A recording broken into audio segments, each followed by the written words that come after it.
حطت حباية الفيل الأزرق في العصير بتاع بنتها اللي عندها 6 سنين عشان بنتها بعد كده تموت. نار حليلهم يسوع النار حليلهم. لو انت فاكر اللي شفته في فيلم الفيل الأزرق عبارة عن خيال منتج أو كاتب، فأحب أقولك لأ، بالعكس، فيلم الفيل الأزرق متاخد من التجارب اللي أنا هقولها لك دلوقتي.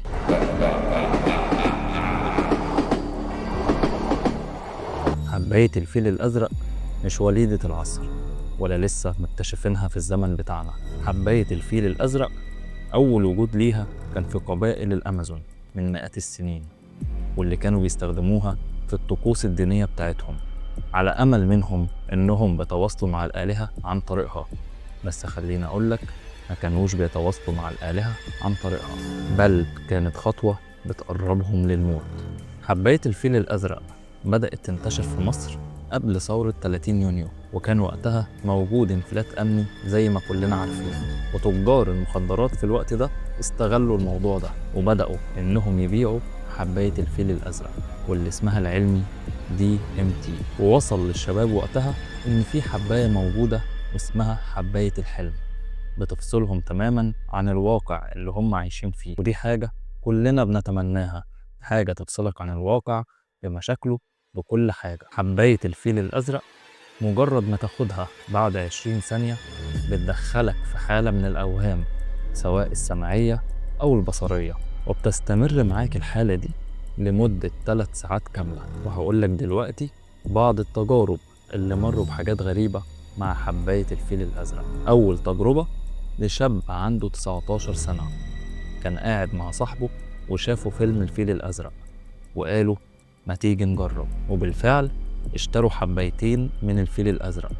وحباية الفيل الأزرق سعرها $100، يعني مش رخيصة، غالية جدا ولطبقة معينة. الشاب الأول بيقول أنا مجرد ما أخدتها أنا حسيت بتقل في جسمي، والتلفزيون اللي أنا بتفرج عليه بدأ يتقسم وبدأ يظهر قدامي أشكال هندسية، حسيت إن أنا نفسي جواها.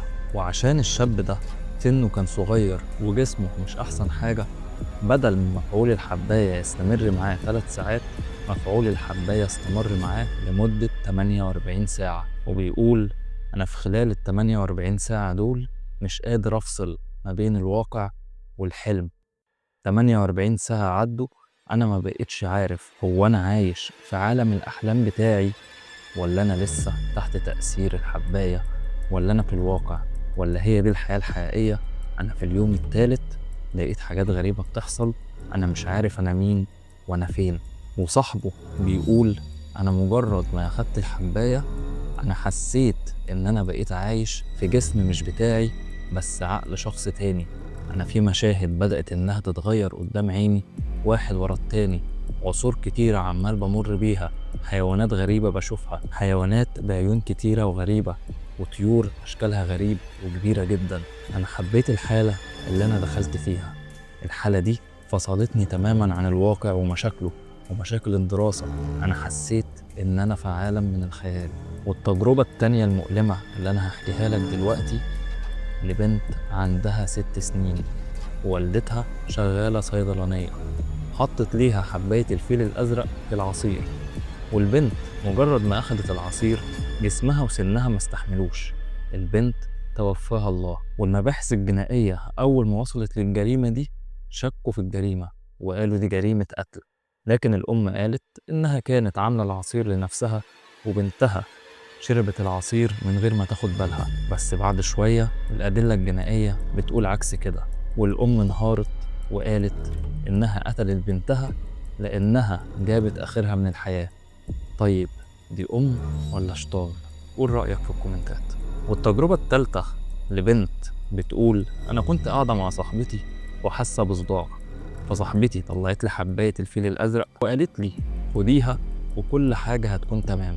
وأول ما أخدت الحباية دي أنا اتنقلت لعالم تاني، أنا فجأة في عالم الفراعنة وتمثال كبير بيجري ورايا، وفجأة أنا في العصر الحجري وديناصور بيجري ورايا، طيور وحيوانات غريبة عمالة بتيجي قدامي، أنا حسيت إحساس غريب، لكن كان إحساس حلو، بس برضه كان إحساس مؤقت، لأن أنا بدأت أرجع وبطني وجعتني. صاحبتي أخدتني فورا على المستشفى.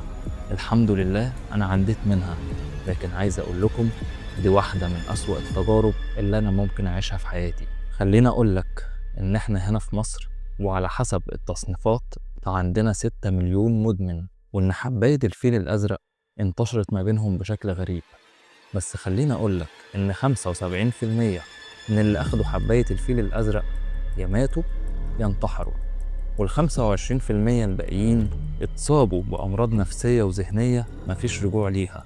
حباية الفيل الأزرق مجرد ما بتاخدها بتعلي عندك هرمون السعادة واللي اسمه السيروتونين، فتبدأ دماغك يحصل فيها حاجات غريبة لأنها مش فاهمة إيه اللي بيحصل، فتبدأ تكون معاك تخيلات سمعية وبصرية، فتحس إنك معزول تماما عن الواقع بتاعنا بكل أحداثه، بكل حاجة فيه مفصول تماما عنه.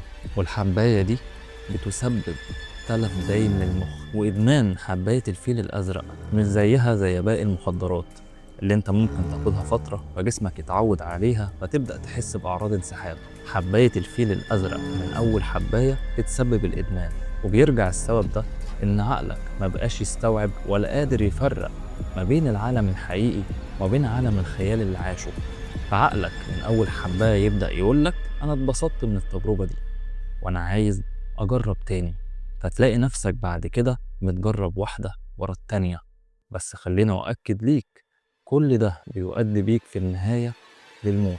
فنصيحة مني ابعد عن المخدرات، وحتى لو جواك فضول بعد اللي أنا قلتهولك إنك تجرب حباية الفيل الأزرق، فنصيحة مني ما تجربش. الوصول لحباية الفيل الأزرق سهل، لكن البعد عنها صعب وممكن يكلفك حياتك كلها.